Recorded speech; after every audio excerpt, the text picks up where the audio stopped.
I'm Adam and this is Reel Rivalries, the show where we pit two movies head to head and let you decide the winner.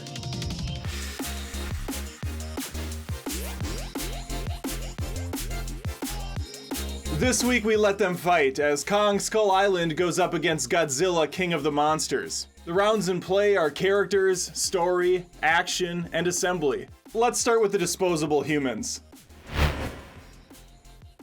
You might not know it from the cast, but Godzilla King of the Monsters is actually a sequel to the 2014 film. The only carryover besides some of the monsters is Ken Watanabe as Dr. Ishiro. The main focus is on the Russell family, featuring Kyle Chandler, Vera Farmiga, and Millie Bobby Brown. She takes a break from killing monsters in Stranger Things to befriend one here. There are a bunch of military personnel, doctors, and Thomas Middleditch. Nice job landing the role, dudes! If you got that reference, please comment. I feel like maybe two people will. I guess since Legendary Entertainment is building their own MCU with the Monsterverse, they probably figured they should just use the same actors too. Kong Skull Island has Loki, Captain Marvel, and Agent Fury in the main lineup. John Goodman is always a welcome addition, and John C. Reilly gives a surprisingly heartfelt performance as Hank Marlowe. You can throw as many A, B, C list actors you want into a film, but at the end of the day, we're here for the monsters. Godzilla thankfully learned its lesson from the previous film and puts the kaiju on screen for more than 10 seconds.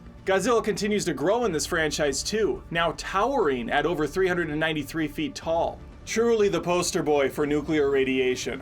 There are 17 titans mentioned here, the main ones being his pal Mothra, Rodan, and his ultimate nemesis Ghidorah. Kong spends a good amount of time fighting helicopters and gunfire from humans. Occasionally though, he'll battle it out with some bigger game. A 100-foot Meyer squid and some ugly-looking skull crawlers are a couple examples. While Kong's certainly not on the short side by any means, he's still dramatically smaller than Godzilla, coming in at just 104 feet tall. It's gonna be a real Reddit versus Wall Street situation going into Godzilla versus Kong. Thought that analogy was a little bit more timely than, say, David versus Goliath. This is tough because Godzilla has an impressive number of monsters, but Kong gives us a great human character with Hank Marlowe in addition to the awesome creatures. Kong takes the win in this round.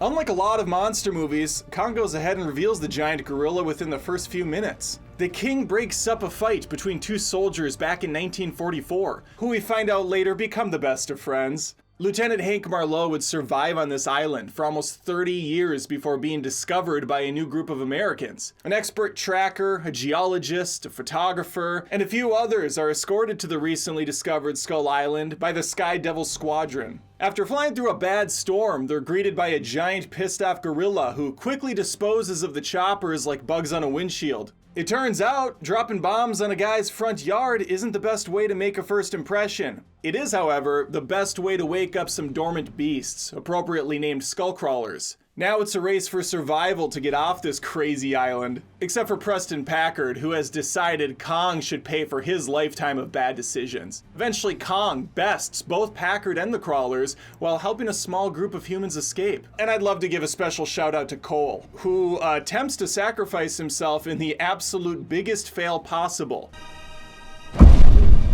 The film ends with a touching montage of Hank reuniting with his family, having a hot dog and watching the ball game. Really just living his best life. It is after all the American dream.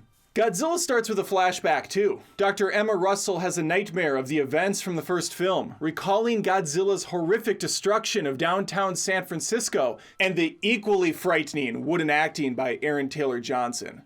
She and her daughter Maddie are testing out her husband's Orca device on Titans in order to communicate with them. She believes it's paramount to understand and befriend these creatures in order to save the planet. Her separated husband Mark was unaware she had modified his invention or that she and their daughter were in danger. He's made aware of this when some Monarch officials arrive and brief him of the situation. Monarch is basically the Monsterverse's version of S.H.I.E.L.D. It's a secret, covert operation operating in the shadows.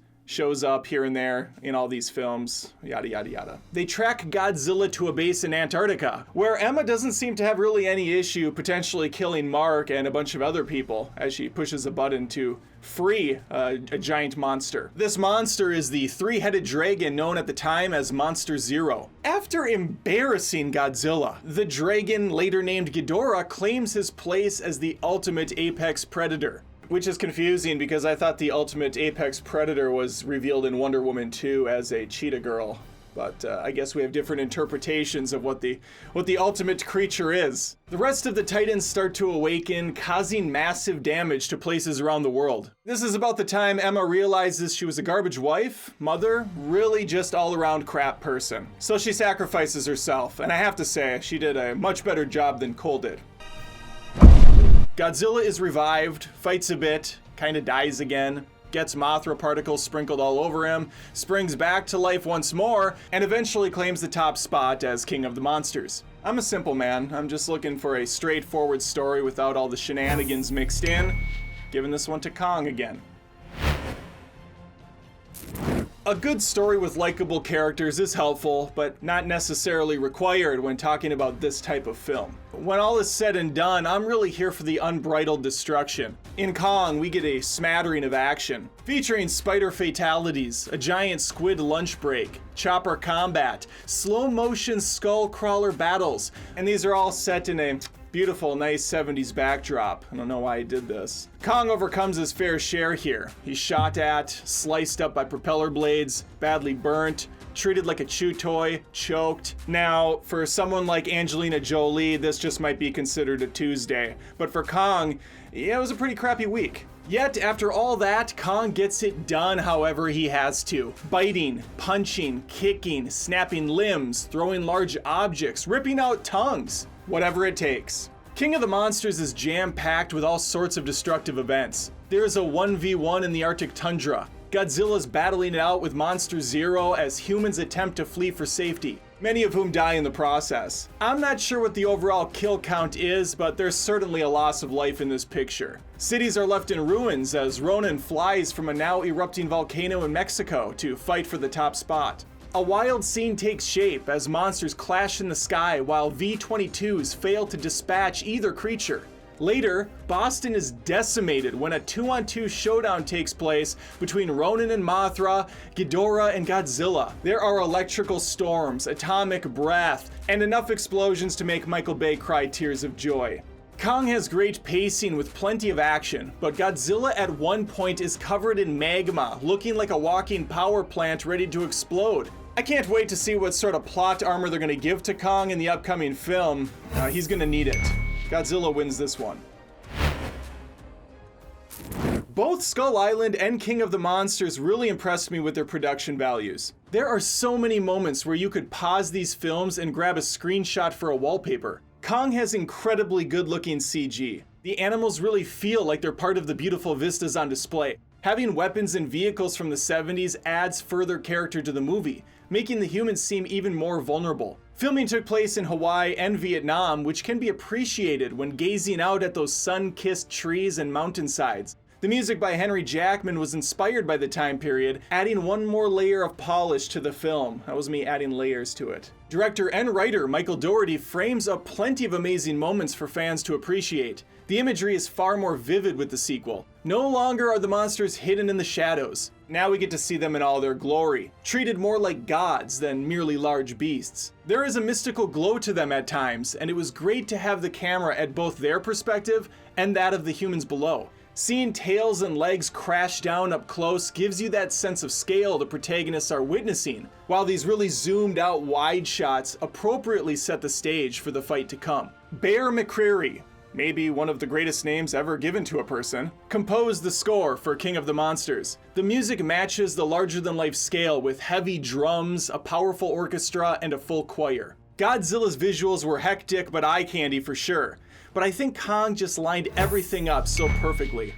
I'm giving it the win. You know what? It's a good time at the movies no matter which camp you fall into. Kong just managed to check off a few more boxes for me. Now I want to hear from you. Leave a comment with your favorite movie between these two, like the video if you had a little fun, and I'll see you next time on another Reel Rivalries. Seriously though, Kong is gonna have to hit the gym, right? I mean, what are we doing here? I saw he has the Stormbreaker axe in the trailer, so maybe that'll do the trick. I don't know. Good luck. Thanks for watching the rivalry. If you enjoyed the video, make sure to hit that like button and comment with your episode winner.